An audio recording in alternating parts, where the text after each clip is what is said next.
Okay, welcome everyone. Hello, my name is Zoe Brent. I am here on behalf of the UN Research Institute for Social Development and the Just Transition and Care Network. Very glad to open today's webinar on education and just transition. Last fall, we launched a report called on just transition and care work. And this year we are excited to dig into in more depth each of the sectors that we covered in that report in more detail. So we kicked off that series today with a look at education and the interconnections between education and just transition. I will put the link in the chat to the report and the standalone PDF of the education chapter. Before turning it over to our opening panel, I just wanted to go through a couple housekeeping points. Probably most of you have been in a webinar before, but if not, please put any questions you have as we go in the Q&A box at the bottom. Then we can keep track of them more easily. As you may have heard, the webinar will be recorded and made available on the UNRIS YouTube channel afterwards. And then we are also sort of testing a automated translation service. So it's still beta, but please feel free to explore in the captions button at the bottom.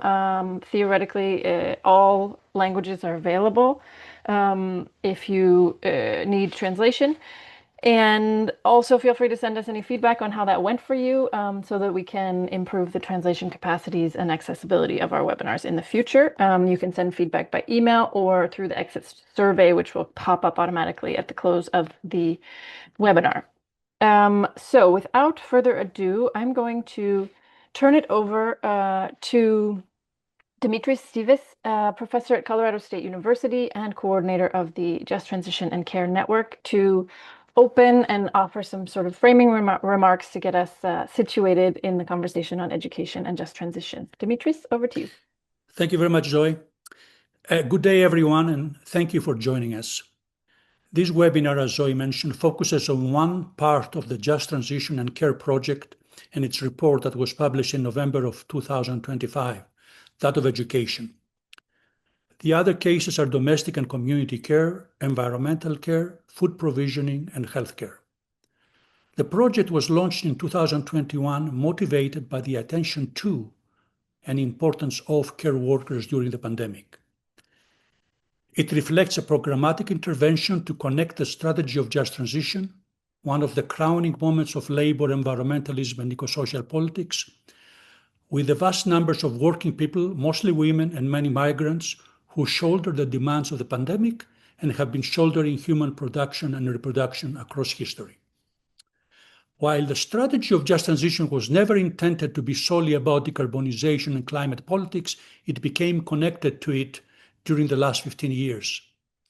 The success of labor environmentalists and their allies in placing just transition on the agenda of the negotiations on one of the most existential issues of our time is a momentous achievement, and one that is often obscured by the proliferation of the term across governments, capital, other social movements, academia, and organizations. Moreover, in the face of growing authoritarian capitalism, the realization of an eco-social just transition acquires increasing political urgency. It goes without saying that climate change permeates the whole political economy, directly and indirectly. Increasingly, therefore, practitioners and analysts have sought to expand the scope of just transition to include the impacts of climate change and decarbonization beyond energy workers and workers directly related to energy, such as transportation and construction.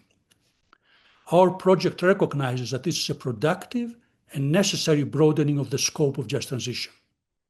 Education and healthcare consume enormous amounts of energy and play a profound role in educating people about climate change or treating people impacted by climate change. Climate change directly permeates the broader environment, including the more than human world, affecting environmental care and food provisioning, increasing the need for community care, and imposing significant burdens on domestic care workers who must travel to work daily. Our approach is rooted in the appreciation that just transitions are necessary for all transitions. whether due to climate change, artificial intelligence, relocation, reorganization of production, the emancipations of various categories of people and their impact on the labor force, or other major shifts in the political economy that reorganize society and nature.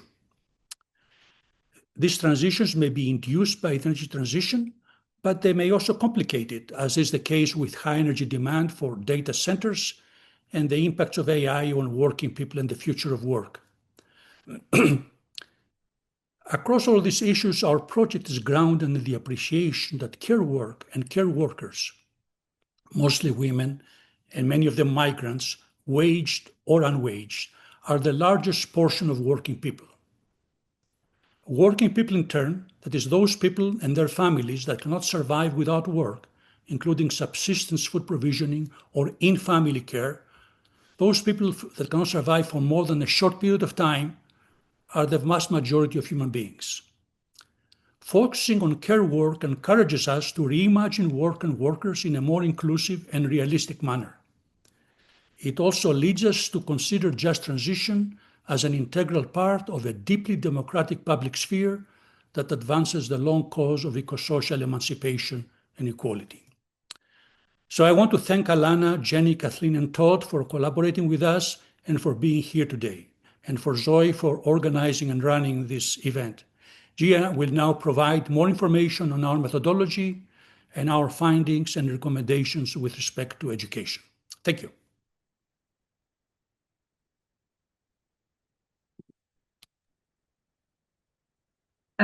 Thank you so much, Dimitris.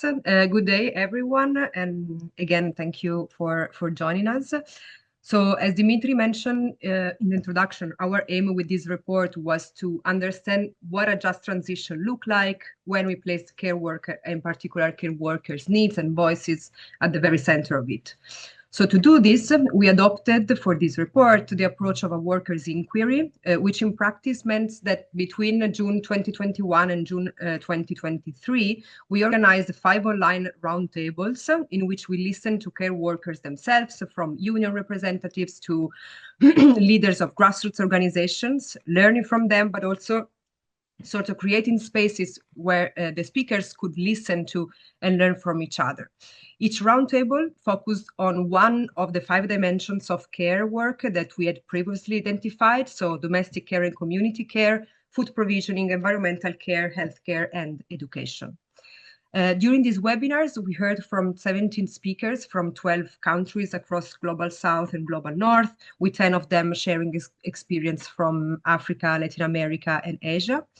In each meeting, we asked participants to reflect on care workers' labor conditions and the climate and environmental dimensions of such conditions, the effect of COVID-19 on their work, the struggles of care workers for justice or for a just transition, as well as the role of unions and governments in shaping such mobilizations. And what emerged from this conversation was then put into dialogue with existing literature and elaborated into the 5 chapters of our report, including the one on education that we are presenting here today. So what we learn about education? The testimonies from our 3 union representatives from UK, US, and global unions pointed to several critical issues. First, the state of education work itself. Teaching is a profoundly feminized profession, and it is facing a crisis of precarity. We are seeing a global shortage of teachers. The profession is becoming less attractive due to low pay and poor working conditions, and there is a growing reliance on contract and precarious labor, especially in higher education, reinforcing existing inequalities. This is compounded by the relentless pressure of neoliberalism, which treats education as a commodity, cuts public investment, and frames educational work as skilled workers to serve industries central to capital and the military. Second, participants highlighted the profound impact of environmental change. Privatization and a declining investment means a decline in the quality of educational infrastructure, which is crumbling and utterly unprepared for extreme weather. And yet, as one of our speakers pointed out, schools and university infrastructure, the rooftops and public land could become key sites for renewable energy generation. And this led to the immense potential of education and just transition. Participants were clear education for a just transition is not just about training workers for green jobs. It is also about teaching the truth about climate change, moving beyond individuals' actions like recycling to foster collective understanding of structural change, justice, and solidarity. It is about decolonizing curriculum and teaching values of care for the earth, the other species, and each other. So this me to our main recommendations. We argue that just transition in education must for and foremost recognize education as a fundamental form of public care work. It must value educators as key actors in the post-carbon transition, making the profession more desirable, and invest in educators as equal partners in policy making. We need to invest in safe, energy-efficient educational infrastructures and see these public spaces as assets for the energy transition. Crucially, the education system must train students for more care-centered jobs, challenging the hierarchy that devalues care work. And in this sense, a just transition should also enhance the role of educators in their community and in their mission to educate society to shift to a low carbon economy. And finally, education must teach equality and climate change for all. Its purpose cannot be reduced to breeding individualism and serving the market.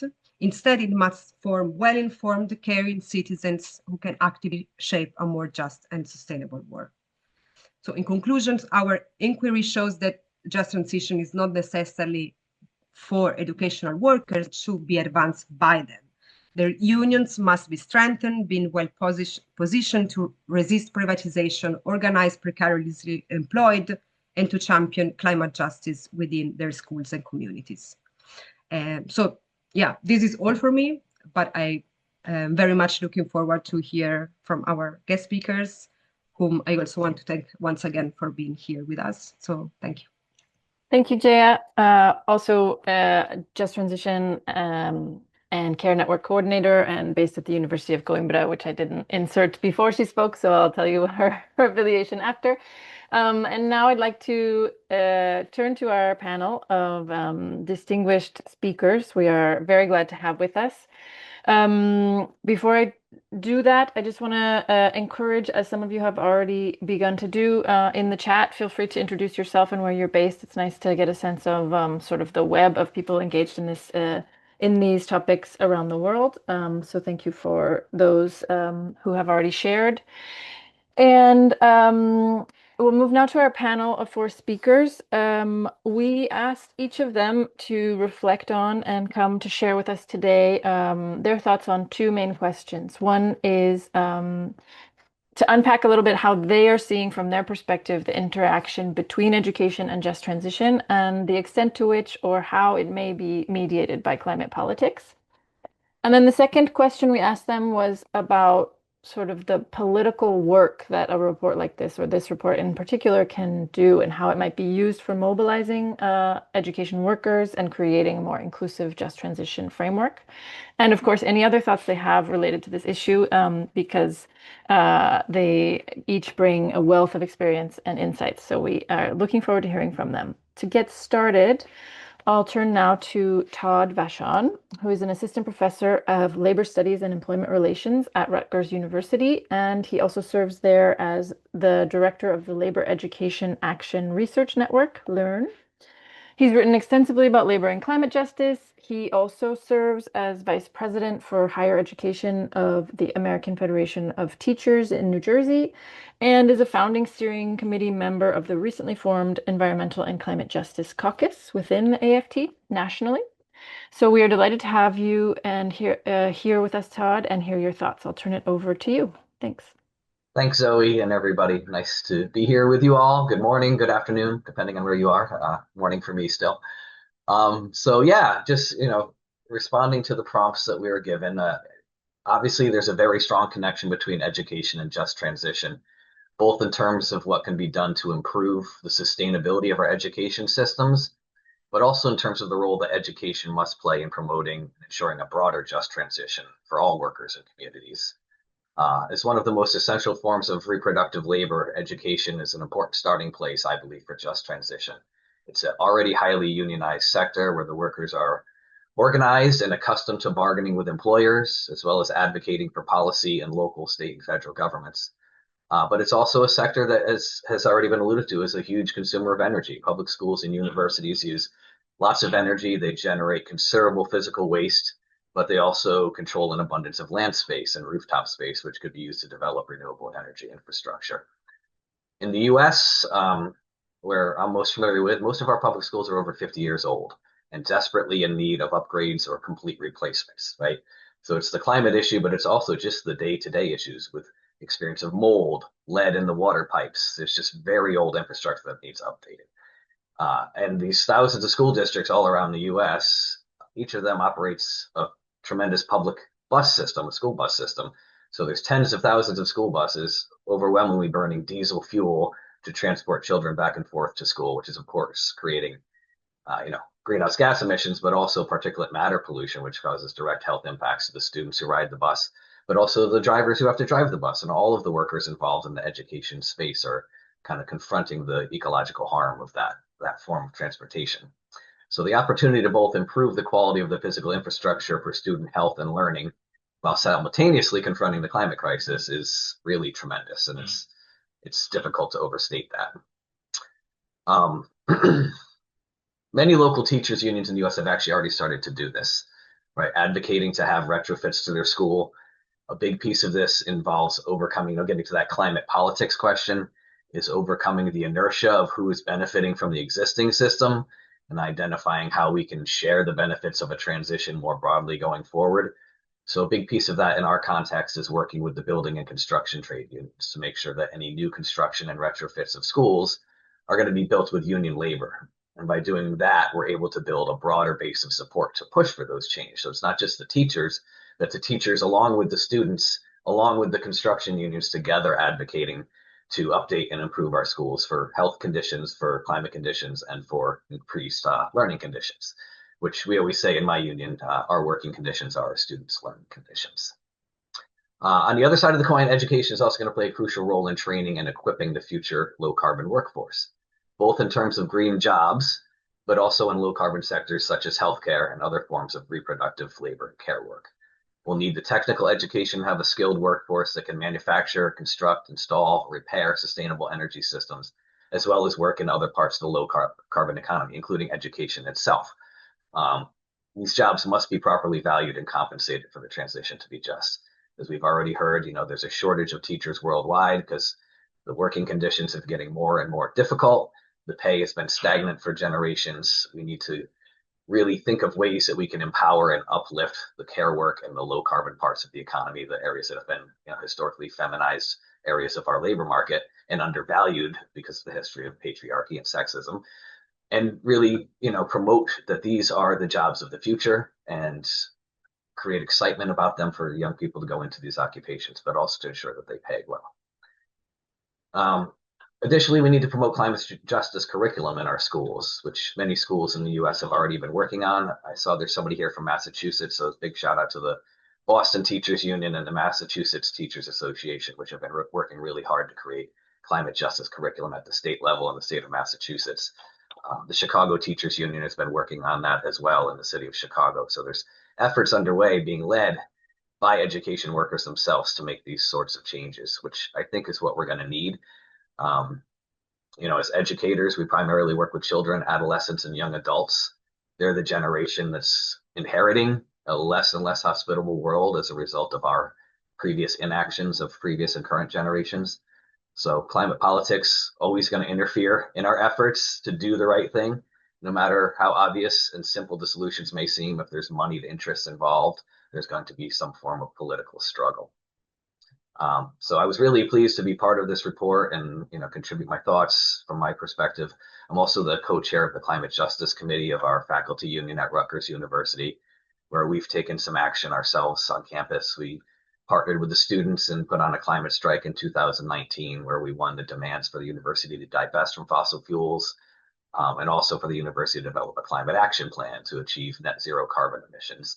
So now we're working hard to get them to live up to that plan, but getting the plan on paper was the first step, and now there's a lot of pressure to get them to actually live up to the goals. but that's what we do. That's how we organize, and that's why we organize. It takes all of us coming together to make the change that we know we need. And this report, I think, can help in those political struggles in two main ways. One of the interesting things for me is reading across all of the different sectors and realizing how much workers in education can learn from workers in healthcare and can learn from workers in care work in general. Like we have so much in common, but we're often siloed into our own sectors and industries and daily jobs and occupations. But there's so many similar struggles across all of the different aspects of care work and care work collectively being undervalued. I think that that's one important political intervention is really creating conversation across the different sectors of care work. And obviously, reports like these are always useful for policy advocacy. In the US right now, I think federal policy not looking so hot. If anything, it's going to make things worse in terms of climate change.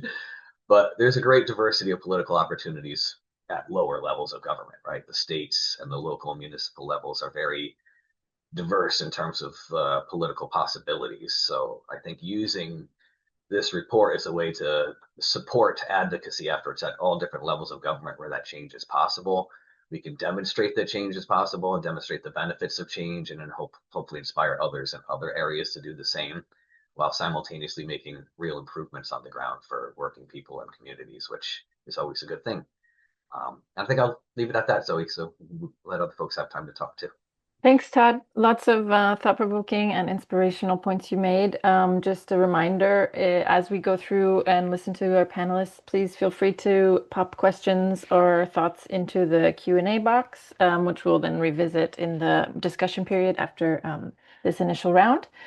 So now we're going to hear from Alana Torralba, who is a just transition specialist and communications professional whose work spans journalism, advocacy, research, and movement building across Asia, the Pacific, and Europe. She's focused on expanding just transition discourses and amplifying the capacities of historically marginalized peoples to shape the climate justice agenda, particularly through strategic storytelling and media engagement. And she's currently an advisor at the Education International Asia Pacific's Educators for Sustainable Development Program. Sorry for mangling that. All right, Alana, I'm delighted to pass the floor over to you and hear your thoughts. Thank you, Zoe, and thank you, Todd. That was a really enlightening presentation. I'm always happy to hear from fellow unionists. I'd like to start by saying that the connections between education and just transition are not always so clear. So when we were starting the Educators for Sustainable Development program in Asia Pacific, education unionists would always position education as the second line within just transition discourses, mainly that the workers in fossil fuel industries and related ones are at the front lines. So incorporating climate justice and just transition, particularly among education unions in the Global South, was a gradual process because they did not really see themselves as primary stakeholders in this issue. So this meant that for our work, it meant that establishing the granular connections between education and a just transition as a political framework and a movement was paramount, especially concerning unionists. So first of all, I think I suppose it bears underscoring that educators are workers, just like construction workers, just like the coal miners, just like workers in oil fields, which means that they feel the visceral effects of climate change in their daily professional lives, as well as the impacts of climate policies more broadly. So simply put, the professional lives of educators, especially those living in the Global South, are not separate from the realities of the communities to which they belong. And because of the stature of educators in their communities, this also means that they are key stakeholders or stakeholders in just transition discourses. In the teaching profession, particularly, the just transition framework or discourse has been widely felt recently during the extreme heat waves that have swept India, Bangladesh, Pakistan, Southeast Asia since 2024. because educators are bearing the consequences of years of infrastructural neglect and underinvestment in social services. So basically, just transition has emerged as a somewhat counter to these to these to these narratives, because educators are now feeling, the impacts of neoliberalism, not just in terms of knowledge production and, the diminishing knowledge production, but also how it's impairing their health and well-being. From a worker's perspective, climate change-induced disasters are also compounding the workload of educators.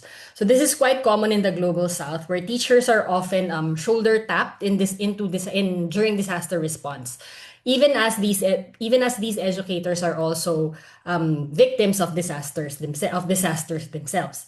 And extreme cases such as in Aotearoa, New Zealand, Fiji, Papua New Guinea, Vanuatu, and even Wales in the UK, rising sea levels are threatening to sinkhole islands, which of course include sinkhole islands or sinkhole communities, which of course include schools, right? So all of these issues factor in the interaction between education and a just transition. So I believe for the education sector, as based on my work as a researcher and as a campaigner, uh, a just transition in education must foremost address the adaptation needs of educators and education systems, especially right now, because this climate adaptation right now is potentially life-saving. But we cannot, of course, stop just at climate adaptation. A just transition should also move education towards climate resilience by leading the way in shifting in the transition away from fossil fuel dependency. And by that, I mean not just fossil fuels as an energy source, but also education's financial entanglements with the fossil fuel industry. I think that is also something that needs to be discussed. And of course, ensuring social protections are provided and strengthened and are and I suppose directed or positioned as part of climate adaptation. Finally, a just transition in education must extend into curriculum reform, where climate change is taught not just as a scientific problem, but also as a socio-historical issue. I think that moving towards a framework of climate justice in the curriculum is how just transition would manifest in the classroom and in education.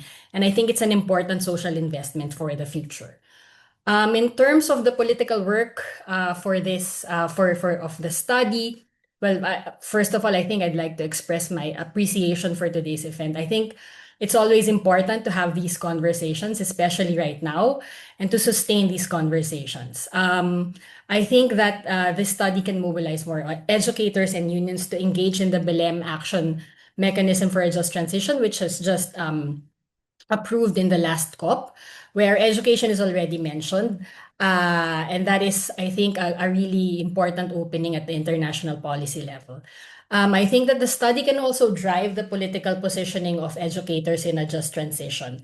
To empower them to see themselves that they are stakeholders, but also political actors who are capable of moving these policy discourses forward.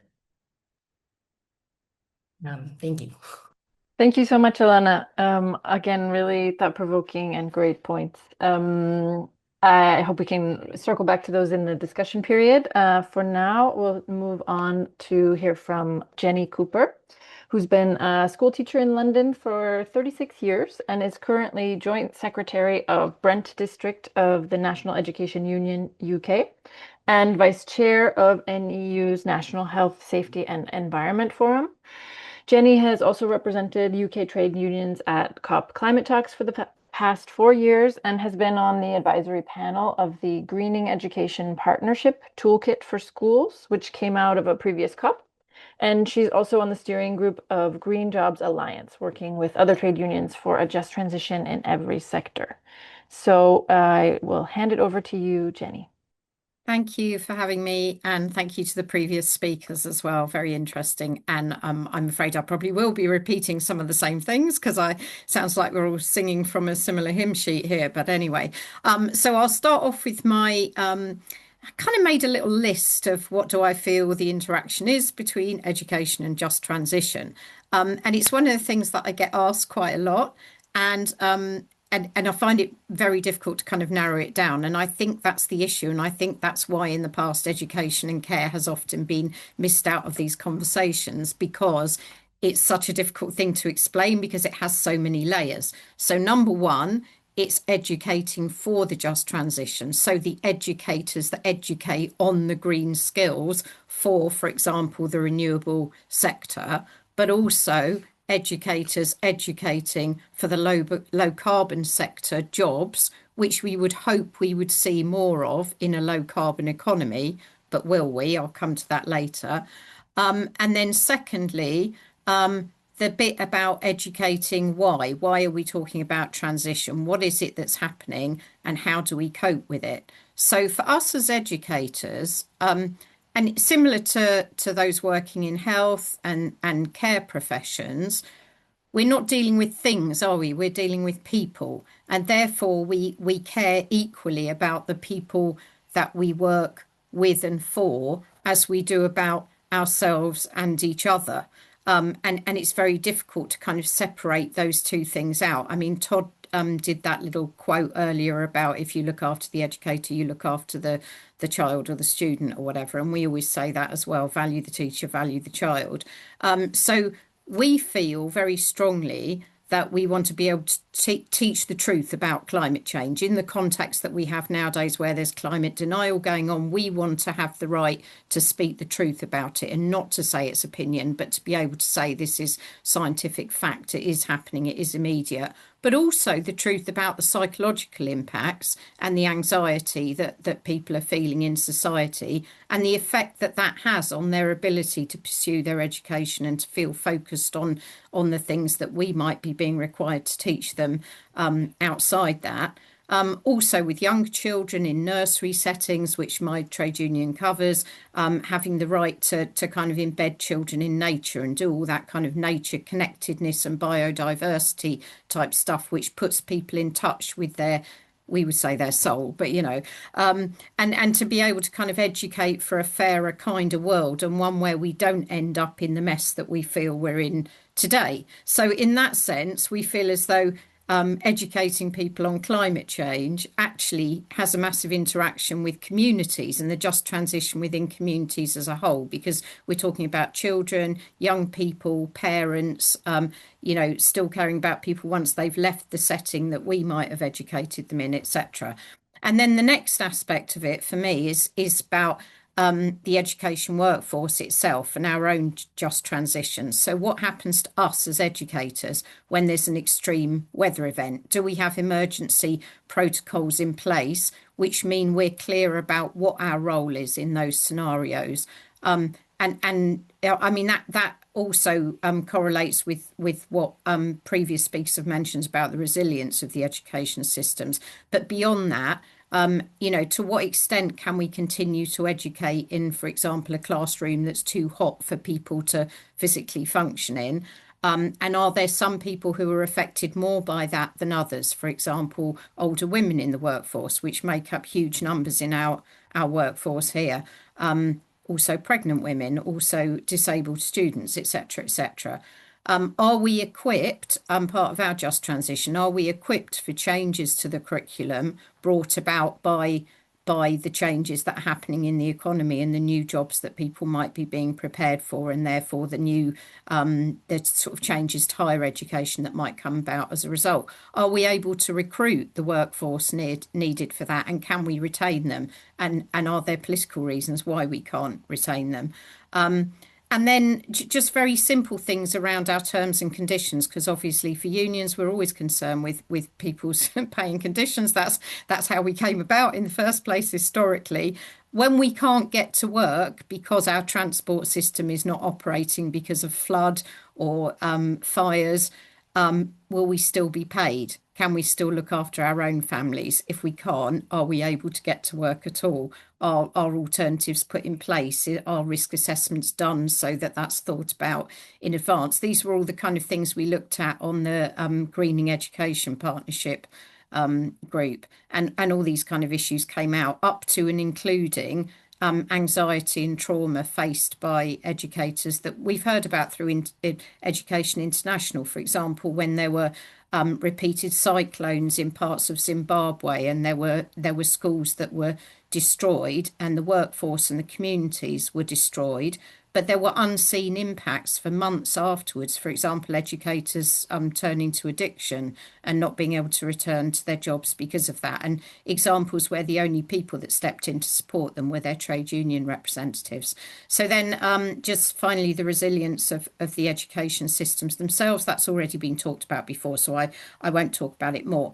But the interaction with climate politics, I think again, people have raised it already, are the alternative jobs that could become bigger and more important, well, not more important, but valued more greatly in a low carbon economy.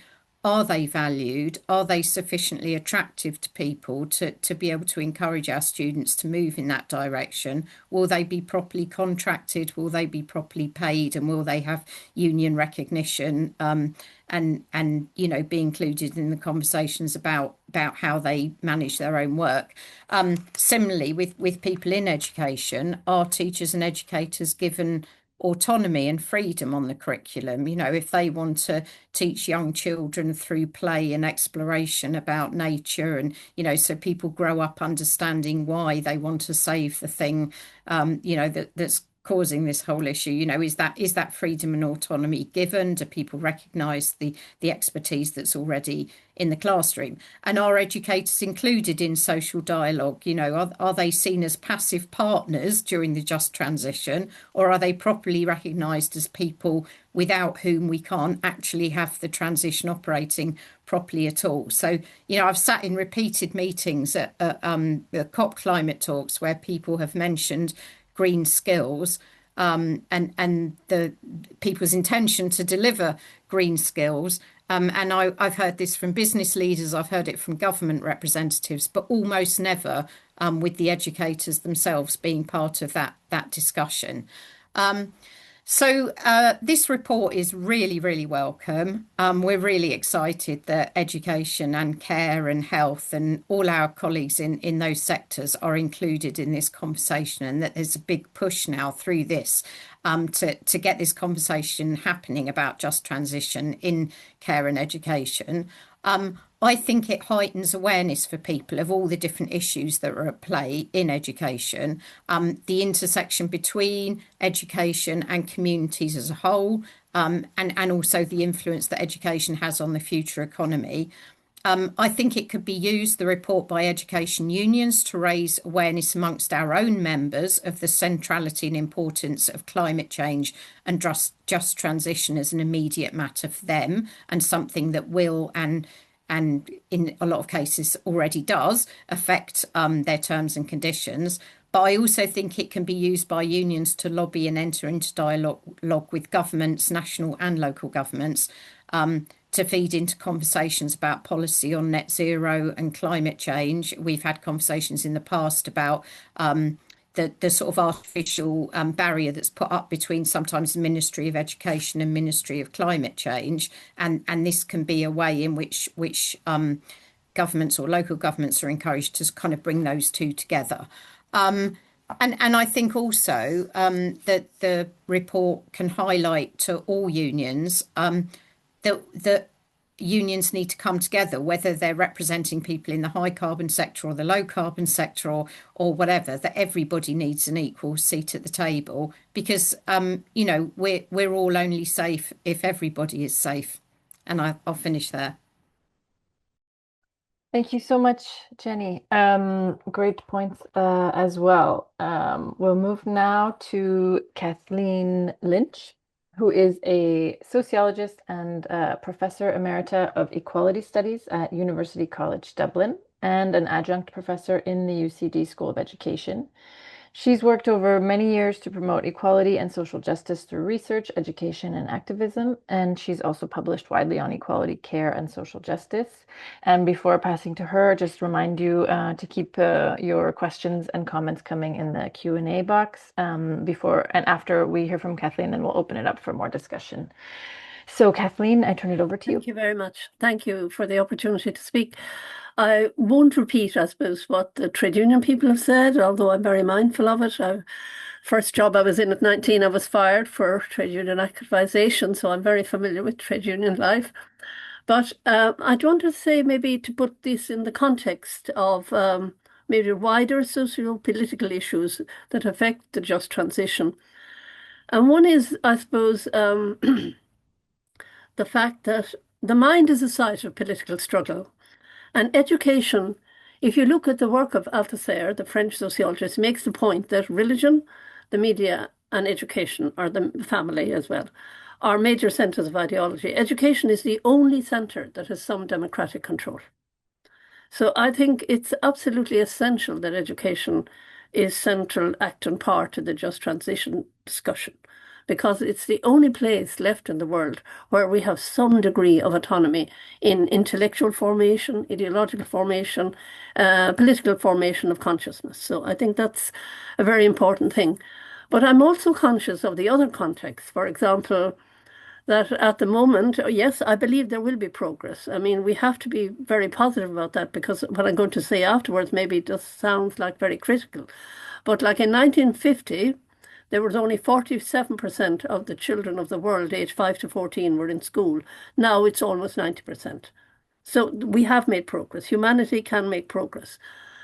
But the quality of that education varies, and enormously. And there's still, we don't want to hear this, many, many parts of the world where the majority of children under 10 years of age can't read a simple sentence.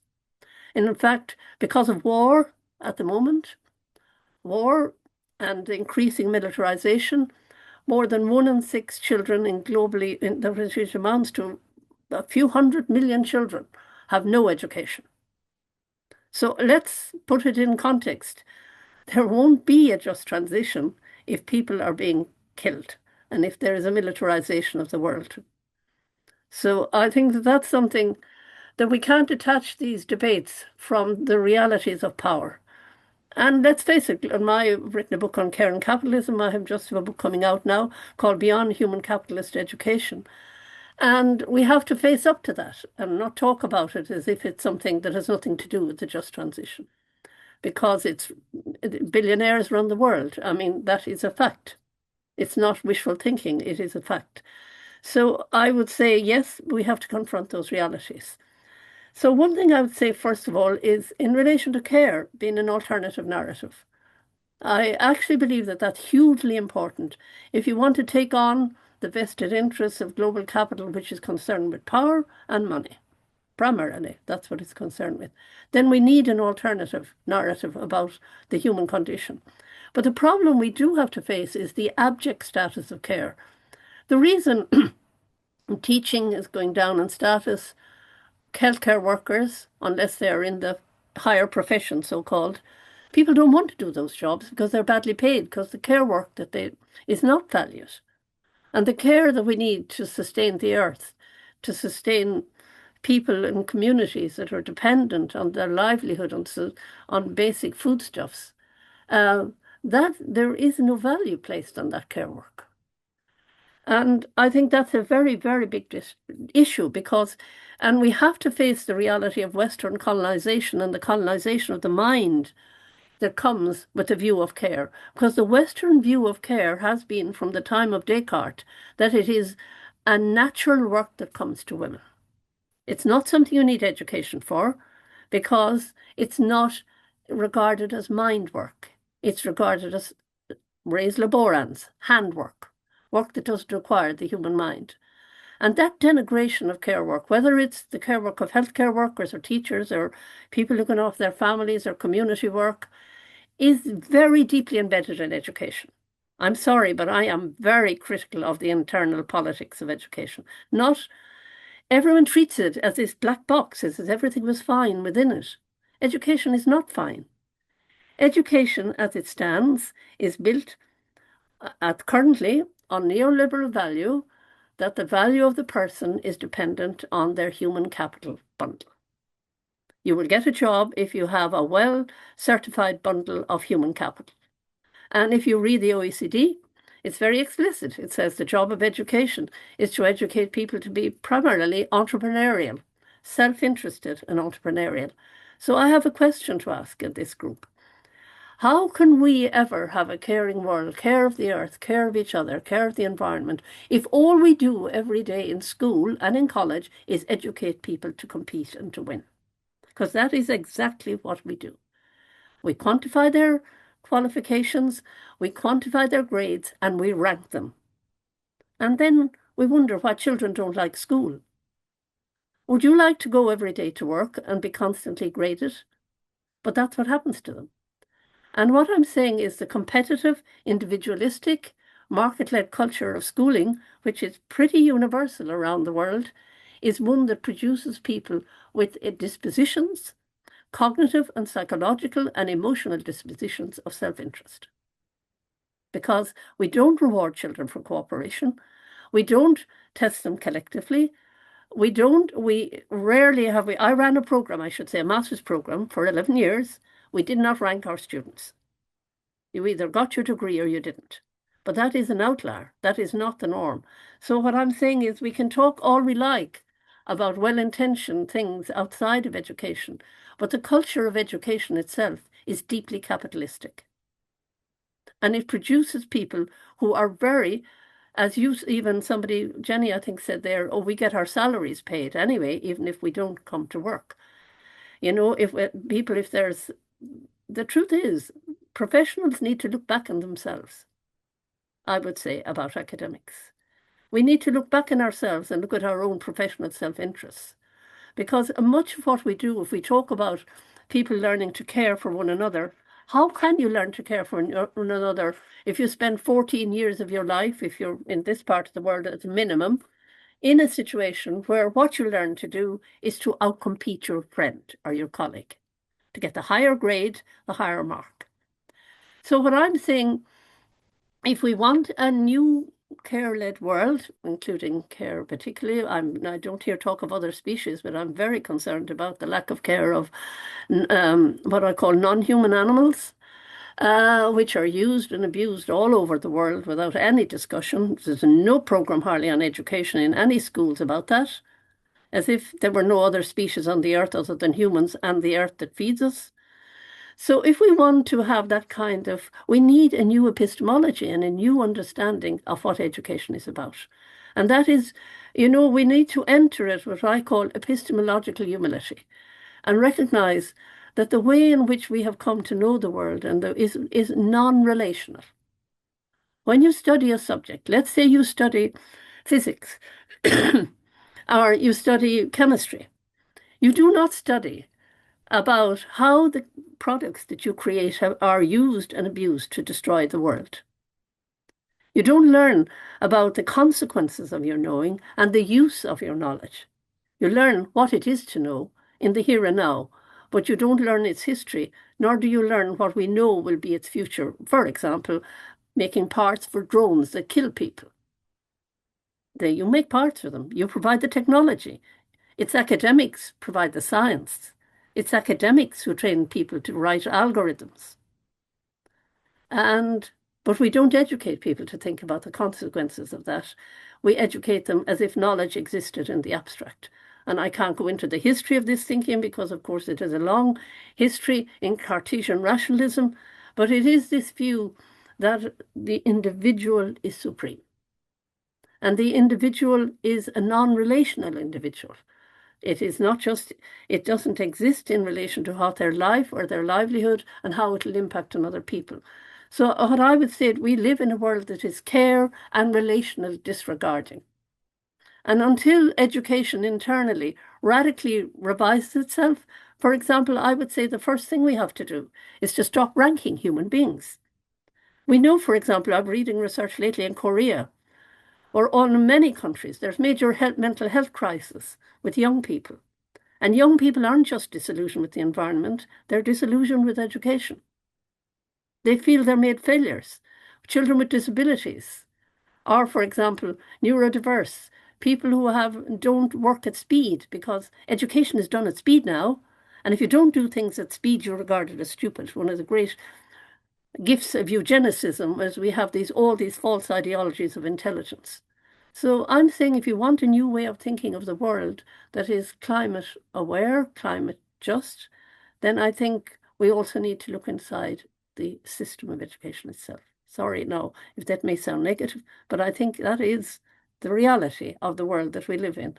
And while I think these reports, what I really welcome is the inclusion of all things like healthcare, welfare is mentioned, social work, domestic work, education, of course, and general care work in life are all part of that. But care work as it stands and the act of caring, it first of all is not measurable and it doesn't necessarily produce money. So I think we do have to.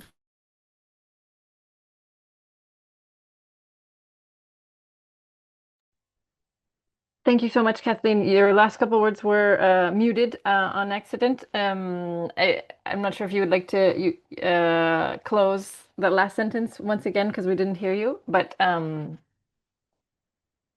you're still on mute. I suppose I'm There you go. saying, we can't look at a just transition detached from the politics of the wider world, but including the internal politics of what we do in education to students themselves.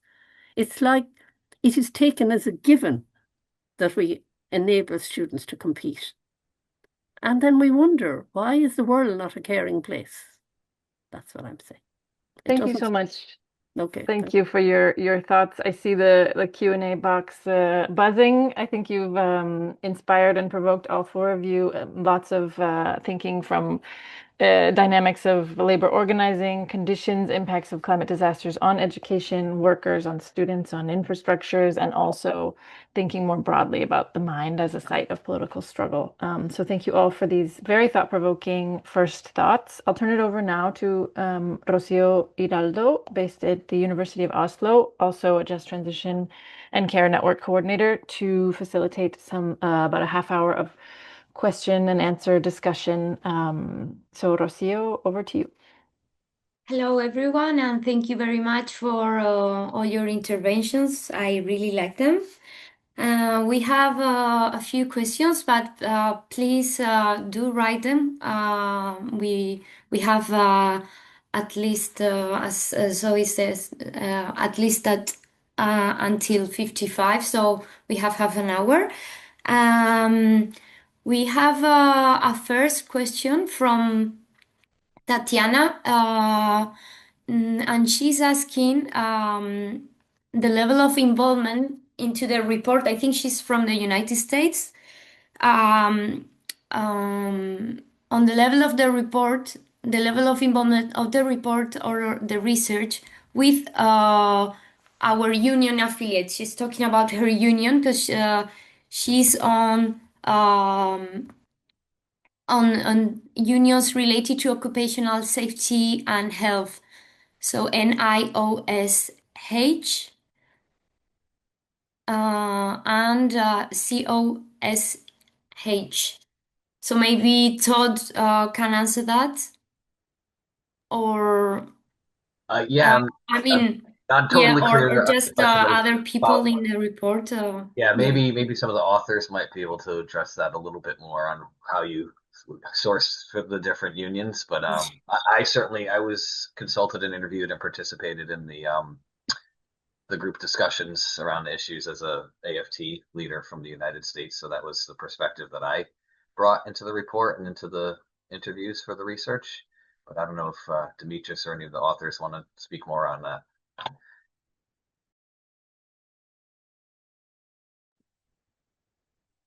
Okay, thank you, Todd. We have, does anyone want to add something here? I think we can go to the other questions, yeah. Yeah, okay. We have a couple of questions related to privatization. The first one says, how can we reposition education against the dominant narrative of narrow private sector employability? Our educational systems have been battling a narrowing sense of purpose for many years and eroding support for the public purposes of education itself. In my country, government prioritizes sectors of the economy that do not generate much employment, such as multinationals. She's referring to multinationals, property and financial speculation, data centers.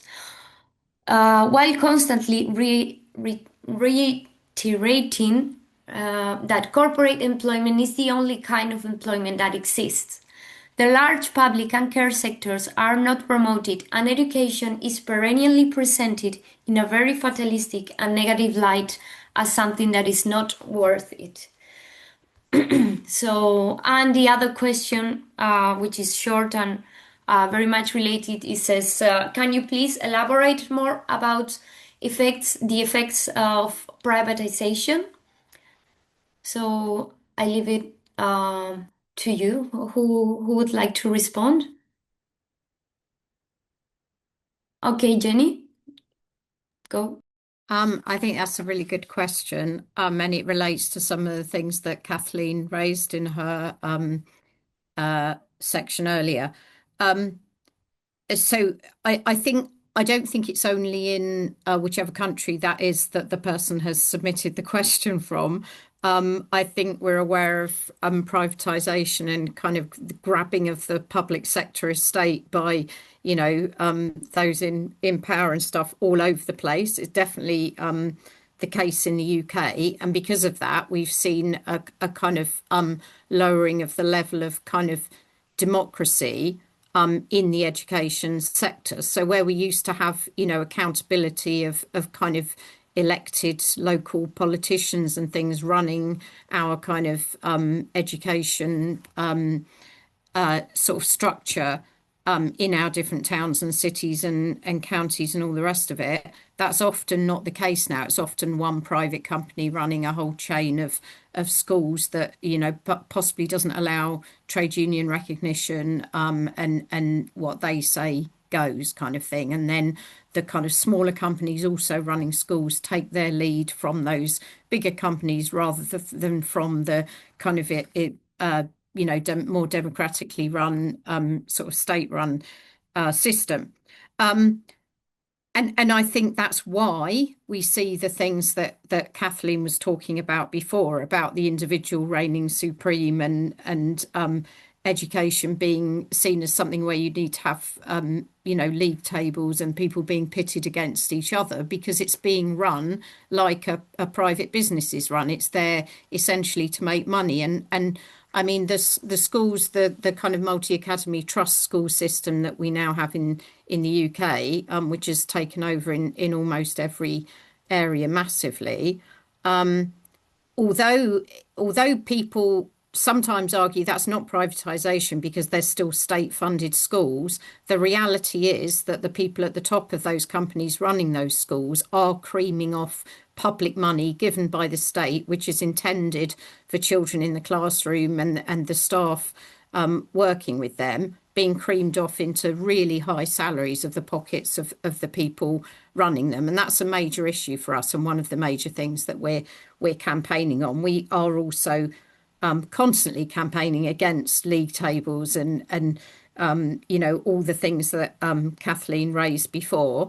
I think it's like quite useful to see where the pockets are that remain, where there is still freedom and things are still run in a way where kind of kindness is supreme and collaboration rather than the individual. We still see that here to a certain extent in our special schools, where we're working primarily with children where we're not looking at necessarily a future where the person is going to be economically productive as seen by the establishment, but we're looking at them gaining independent skills for life and, becoming a person who's resilient in society and has a good quality of life going forward. So we're given more freedom to, for what that curriculum would look like and how that operates. We also have a small number remaining of state-run nursery schools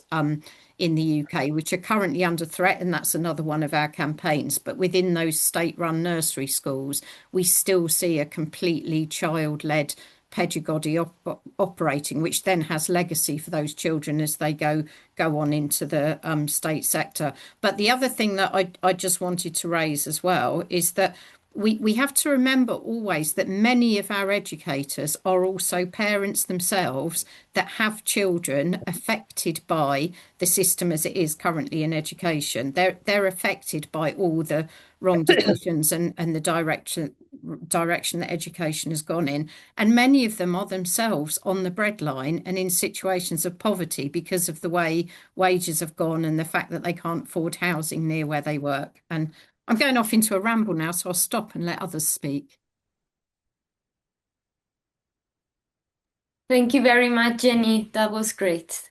Please, Todd, would you like to answer? I think Kathleen was before me. Okay. Oh, thanks. I'll just say very quickly, I think it's an enormous issue. It depends what country, of course, you come from. But we'll take India, for example. I don't know if there's anybody online from India who was there last year.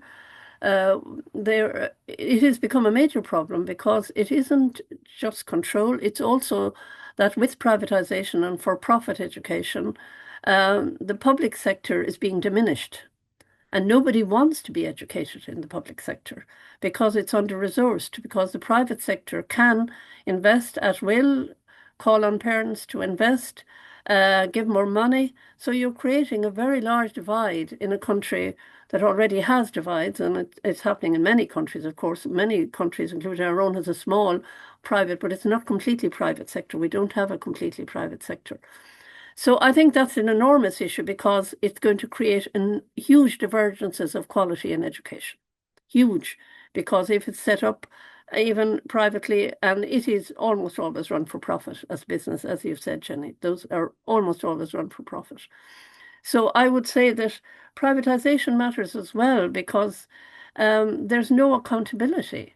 There's no, yes, you can say that they control the curriculum, but they can decide maybe they will or will include certain subjects. They have control over what kind of people are hired. But I would distinguish between private for profit and other private entities. Because certainly in our own country, we have a lot of what are called private schools, but they're not private. They were traditionally run by religious bodies, religious denominations. They bring their own problems now, let me say. But one of them they do not bring is profiteering. So that's a big issue because profiteering automatically changes the name of the education game. And I think that's something we have to fight for, is to hold on to public education. And again, I would go back because the people who've set up private for-profit colleges or whatever, certainly that I'm familiar with in many cases, have been teachers. Sorry. That's the reality.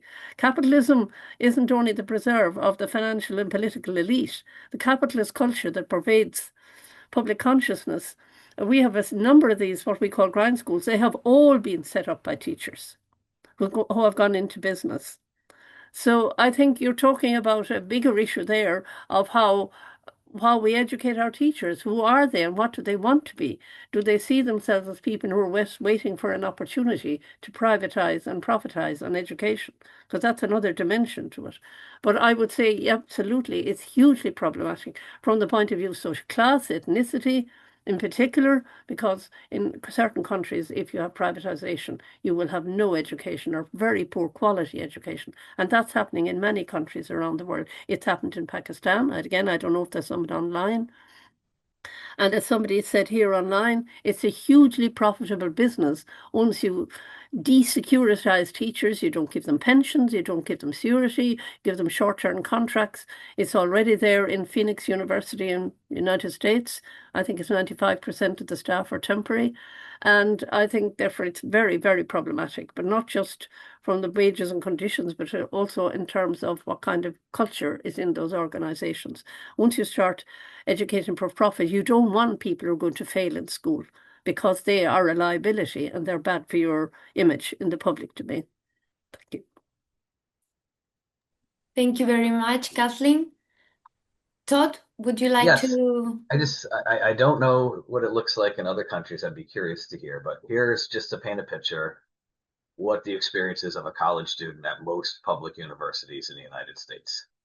You show up for your English class, your literature class, your history class, your philosophy class, your sociology class.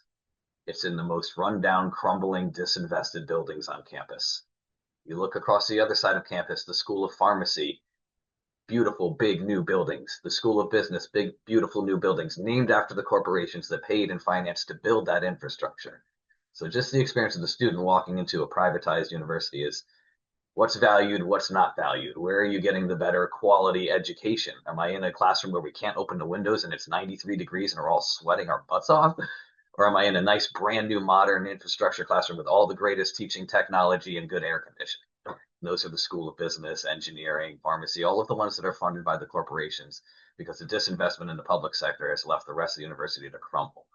And now, in the current situation in the US, we take it a step further. Those very disciplines that don't contribute to corporate needs for labor force are being actually canceled, right? The state of Florida has eliminated sociology. It's like you can't have sociology departments anymore. So the benefits of education for the sake of humanity are not seen and not valued, and now they're actually starting to be canceled. So it's pretty bleak.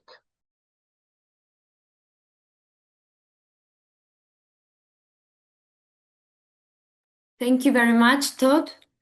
So our next question is by Amy Ryder, and she says, I'm working on research exploring non-credit, non-degree course offerings at universities.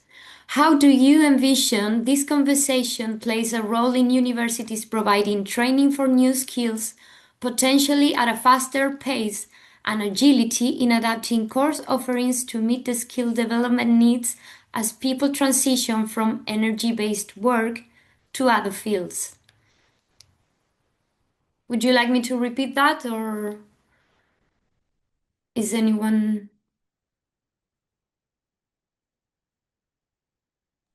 Could you repeat? Yes. So Amy's saying that how do we envision this conversation? How do we see the role of this conversation in universities providing training for new skills, potentially at a faster pace and agility, in adapting course offerings to meet the skill development needs as people transition from energy-based work to other fields? So if we are to transition from energy-based work to other fields, what would be the new skills? I can do a real quick response, Rose. So not necessarily about the skills, but I think what's needed and often lacking, at least from my experience in the US, is continuing education and adult education. We often view education as something that you do through your childhood to your young adulthood, and then you graduate college and go on to whatever your career is. But we need to think about, as we're transitioning away from fossil fuels, how are we helping already adult workers change their career midlife, right? Is there opportunities to do that? And how is that funded in a way that's equitable and just and not putting massive debt upon somebody who's unfortunately halfway through a career and their industry is being eliminated for good reason, but nonetheless they've invested their life's work and skills towards building a career in that field, and now the field's going to go away. How are we creating spaces for that re-education of adult workers? I think is an important part of the equation. Thank you very much, Todd. Does anyone want to add anything? Okay, we'll go to the next question. which is by Paul Vinji. He's from the Gender Justice Lead for Oxfam in Africa. And he's asking, do you see this report as a resource that can be practically used by ongoing programs such as We Care in order to strengthen advocacy with governments and regional bodies, particularly in the Global South? And are there any specific tools or recommendations from the study that you would suggest for programs working on care, education, and just transitions at community and policy levels?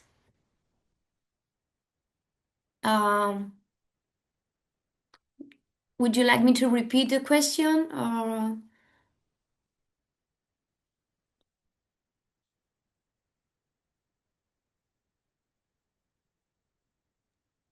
So do you see this report as a resource that can be practically used by ongoing programs? I'm going to summarize it a bit. To strengthen advocacy with governments and regional bodies, especially in the Global South? That's the first question.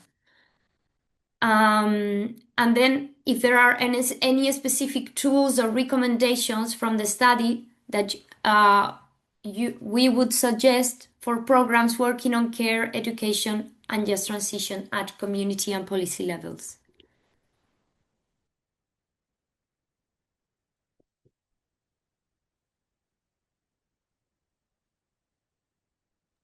Okay, Jenny, go on. It's not necessarily recommended in the study, but so it's just something that came to mind during that question. I mean, it would be great if the report could be used for that. I just earlier briefly mentioned the Greening Education Partnership, which you've been working on for a number of years. And the Greening Education Partnership, which was a similar sort of mix of trade union people, UN, and academics kind of working on that and bringing ideas together, now has a series of toolkits that accompany it. And a lot of the information and sort of guidance in those toolkits, which is designed for national governments and local governments, mirrors some of the things that came up during this report. And I think the two used together could be really powerful. It's quite possible that some of the countries that the questioner is mentioning covered by Gender Justice Oxfam Africa. I don't know which countries it is, but it's quite possible that some of those are signed up as a country to the Greening Education Partnership, but are perhaps not using the materials yet. And if that's the case, it might be that this report could be a way to encourage them to do that, the two working in partnership together. And it would be great if that would happen, because I do know that there are governments that are signed up to the Greening Education Partnership that are not necessarily yet doing anything about it. Thanks. Thank you very much, Jenny. Would anyone like to add anything? Alana or Todd, Kathleen, anyone else? Sorry, the only thing I'd say is in relation to the Global South has a lot to teach the Global North. That's right, my answer to some degree. I think that in terms of sustainability, I mean, I think India, for example, is one of the few countries in the world is almost carbon neutral. So maybe the question isn't so much what could they learn or from this report, but what could the Global South teach the Global North? What I liked about the report, sorry, I think I've finished it, I think is relevant for the whole world, is the interconnectedness of linking a lot of what is public care work, healthcare, community care, sustainability work where people produce their own food, linking that in with kind of care, what would be normally seen as care, which is domestic care work, family care work, other work. And I think that's very relevant as a model in all parts of the world. And I wouldn't be foretelling what people in the Global South probably know better themselves than I do. But I think it's very relevant to see it holistically. That I do think it is very relevant, because rather than seeing everything in a silo, education has been left outside. I think a number of people said that. Education isn't seen to be part of this package. It isn't seen to be. And if it's introduced at a community level, there isn't much discussion here of community education. But that is very strong in parts of the Global South and non-governmental organizations, and using this report to generate discussion, generate debate in the context of the initiatives that people are taking themselves. So it's not a lot. I'm not an expert on what would work, but I do feel that the holistic nature of the report itself is very instructive for kind of how we think going forward about a different kind of world order, because we're talking here about a different kind of world order, a different set of values. I can't see all the questions, but somebody did ask, I think, of me indirectly, we do not teach people the ethics and of what they do. We don't. Ethics is a separate module somewhere else. And I think until we start thinking about knowledge relationally, and also about the consequences of our own knowing and of the knowledge we produce, I think we won't be doing anything radical. We'll be just reinventing the same world. Thank you. Thank you very much, Kathleen. Would anyone like to add a little bit more on that? Okay, then we'll go to the next question, which is by Zahid Usman. Sorry for the pronunciation if it's not good. And it's somehow related to what Kathleen had said about the consequences, learning about the consequences of our education and our research. And he's saying, is the inclusion of values and conscience into pedagogy imperative, connected to consequences?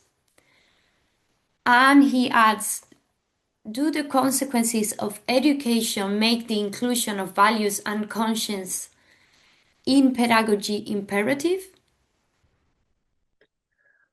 Would you like to? Yeah, I would respond to that. I think it is a different epistemology, because the epistemology that we have now sees knowledge as something in the abstract, in the here and now. It doesn't see knowledge as something that has a past and creates a future, nor does it see it necessarily as something that has ethical consequences. But I would say that everything we do has relational consequences. No piece of knowledge that we produce is without, it has a declarative value. We often don't know its value, but it has a particular set of values embedded in it, not least of which is the money invested to produce that knowledge in the first instance. So I think that, yes, I think it is a different way of educating people. It's actually where we say, if we produce this knowledge, what do we know that this type of knowledge has produced historically? Take psychology, I think, is a very interesting discipline, because a lot of psychological research is, of course, used for good uses. An awful lot of it is used in torture. A lot of it is used in prisons and in places like that. It's used in war. So I think when we start to look at our disciplines, rather than saying, oh, the discipline is neutral, the discipline, of course, it produces science and knowledge and it's neutral. It isn't. Because often the knowledge that we are funded to produce, who funds it? Who funds the immunology research? What happens when you get a negative finding in science? Often, let me tell you from those who work in immunology, is if you don't publish the work and you kind of sideline the negative result, you won't get funded directly or indirectly by the company in the future. So I'm saying we need to look at the power that produces knowledge, and also for actually looking at what that knowledge has produced in the past. So it's a very different way of approaching the internal life of education. And we see everything, the instruction of the environment, but we don't educate children like that. We take climate and we put it somewhere else in another box. That's ridiculous, because everything is interconnected.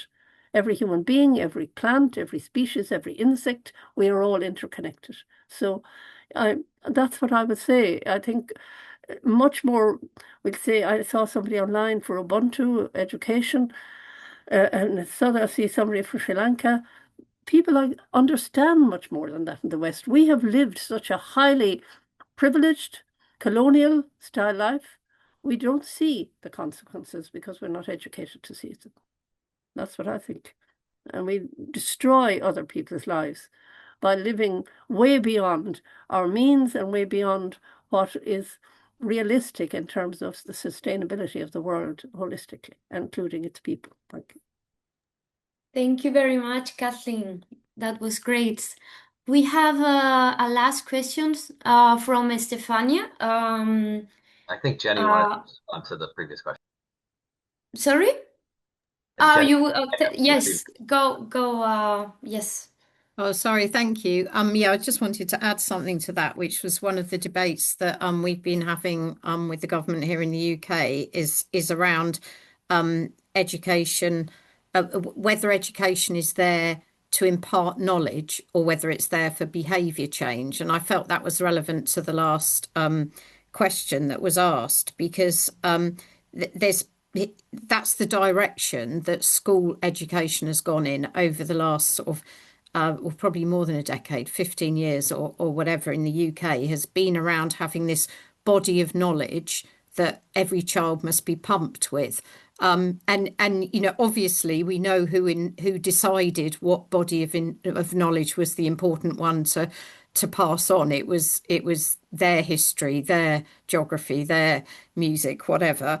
And then all sorts of reasons were given as to why it was important, even for children in marginalized communities or very multicultural communities or whatever, to have that same body of knowledge passed on, because that would be cultural capital for them and they'd lose out if they didn't get that. And so it became very difficult to argue against.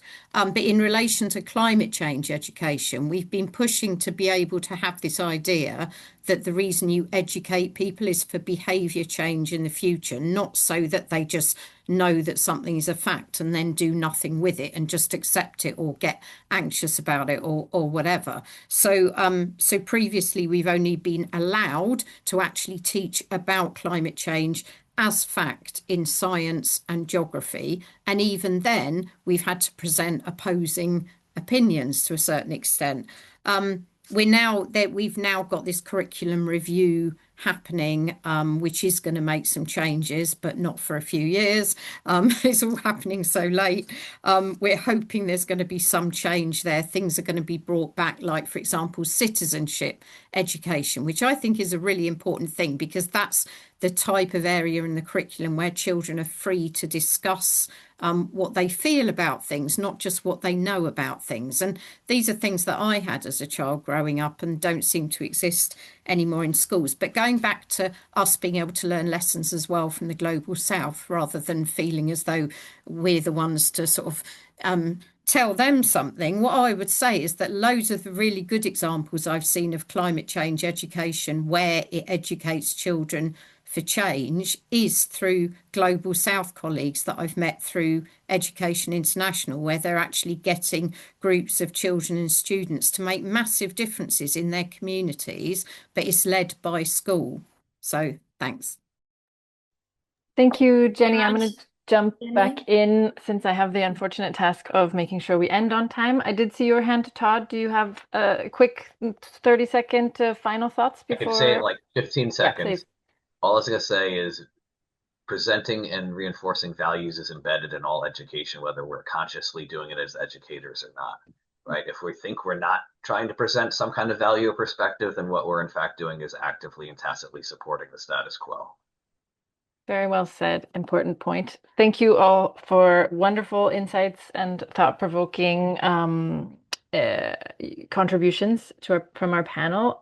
There was one question that we didn't address from Stefania in the chat about sharing successful struggles of teachers and education workers organizing and things related to the topics we've been discussing, sort of more inspirational struggles. So what I would say is maybe I encourage you in the next 5 minutes to share any links to examples, publications, work that sort of response to that question of successful struggles. Since we haven't heard from Alana, I'm going to give you just a quick 30 seconds since I see your hand up.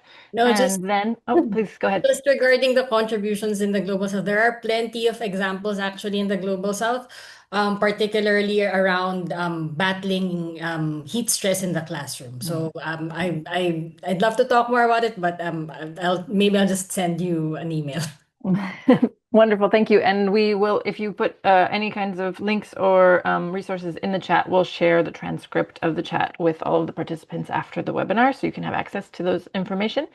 So again, thank you to our panel. I'll now turn it over to Stefania Barca to wrap up and finalize our conversation. She's also a Just Transition and Care Network coordinator and founder, and many of you probably already know her. So Stefania, could you share some final concluding remarks, please? Yes, thank you, Zoe, and thanks everyone for all your contributions so far. I only have 3 minutes to summarize. So I was thinking that perhaps I will make just one point. I won't go through all my notes on your wonderful talks so far, but just make one point, which to me results like the most important from both your contributions to this conversation and from our report. And the point is, we need to take back education. And by taking back, I mean gaining control, regaining control over education as the contents of education, but also the materiality of it, the places where education happens, the transport that give us access to education and the students, and the way in which our education is funded, financed, organized. So all of the things that we have discussed today have to do with one struggle, which is I think, is a struggle for redemocratizing education. This is one of the points that also somebody made and that I found illuminating on what is actually happening. It's a democratization of education, and this is something that as a fundamental public sector. So we need to take it back in the public hands. By public hands, then we need to think, what is the public and how are we part of the public? Because the public is many things. It can be the state, and the state is interlinked with powerful economic interests, but also the public could be the parents, the teachers, and these are diversified communities. And in these communities, there is a diversity of visions and of practices and of values. So I also think, one more thing before I conclude, I also think that part of this struggle is to get organized, and in this I am really happy that we have this conversation geared also around the role of labor unions and labor organizing, because that is key to be able to build spaces within the education sector, which is broad, build spaces of autonomy, of self-reflectivity, of struggle, building and or through organizing, building spaces from where the sector might be pushed towards change from within, right? So we need to have and that's why I was encouraging all of you, but we don't have more time now, but thank you so much for all the information that you might be able to send us afterwards, and we will share with all participants unsuccessful cases of struggles that you have been involved with, or that you know about, that can give us hope on how concretely we can pursue these aims that we talked about here, and what tools can work, what didn't work, and how we can make change through organizing. And I'll stop here. Thank you. Thank you so much, Stefania. Thank you so much to our panelists for your wonderful insights. As Stefania said, we will share any resources that are shared in the chat or with us by email afterwards. Thank you for the call to action, Stefania, to take back education. I think it's very appropriate. If you are interested in in continuing to talk about care and just transition more broadly, we will have 4 more webinars on the topic going through different care sectors. So sign up for the Unres newsletter to stay updated on dates and topics as they come over the course of this year. Have a wonderful morning, afternoon, evening. Thank you all for participating. It's been a pleasure. Bye-bye. Thank you. Thank you. Bye. Thanks so much, Bye, everybody. everyone. Thank you. Thank you. Thank you. Thank Bye. you. Bye-bye.